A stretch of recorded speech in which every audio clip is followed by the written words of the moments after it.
Rick Sparber here. Thought I'd share with you some work I've been doing recently with a RunCam2 camera. The need was to be able to control the camera with an Arduino and be completely hands-off. Uh, the, the one thing I discovered, kind of fell into, uh, by asking a really basic dumb question is, I know that to turn on the camera you have to push the power button, and it's a combination power button and shutter. What happens if you just keep pushing it and don't let go?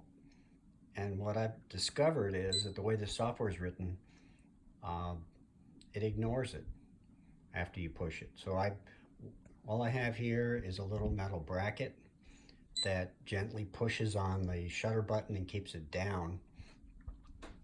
And I'm using, instead of using the remote cable, which you can get, they're not expensive, but they can take a long time to get. Right now, I only found one vendor out of about a dozen had them in stock, but you don't need it. So I just have a stock USB cable. I've cut the end off, and black wire is ground, red wire goes to, I'm using +5. That's the minimum voltage the camera can run with. It can go up to 17, but that means that that camera's got to do something with that difference in voltage, because the camera itself seems to run on 3.7 volts. So it's got to do something with the rest. If it's got a linear regulator, then that's all heat. It gets pretty hot anyway. Then the green wire is my control wire. The white wire is not connected. This jumble here is nothing more than a voltage divider that takes the 5 volts out of this Pro Micro here. The rest of the board's not terribly important. I'm just taking one of the digital outputs of the Pro Micro and running it through the voltage divider, so it's taking my 0 to 5 volt output and making it 0 to 3.6 volts. And you can see the way I've got it set up, you can barely see, there's a little blue light. It almost looks white. You'll see it flashing. There you go. So when it's flashing, it's recording, and it's recording 10 seconds of video. And then after 10 seconds, it's going to shut off, and then it waits 10 seconds and just does it again. The Pro Micro puts out 2 pulses that are 80 milliseconds wide and separated by 80 milliseconds. And those 2 pulses are what tell the camera to start recording.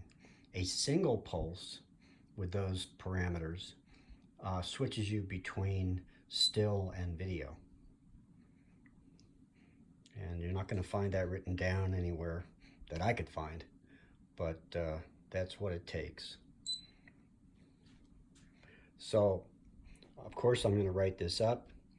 Oh, one thing I do want to show you, though.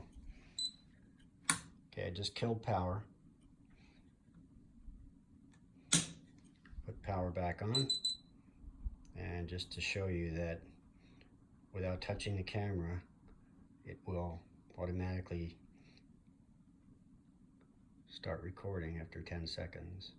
Or whatever, the timing part was, yeah, there you go. Oh, and one other thing that's interesting. If you look at this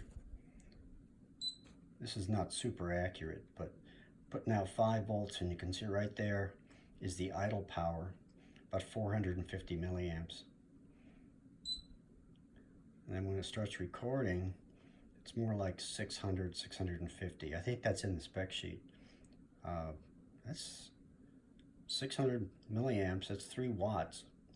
So we've had a problem where this camera was put in a insulated box that didn't have much heat loss ability, heat flow, and that temperature rose till the camera shut off.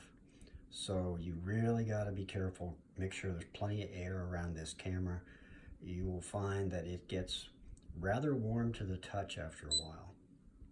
So that's all for now. I will put in the comment section, or not the comments, the information section, the URL to the article when I get it done.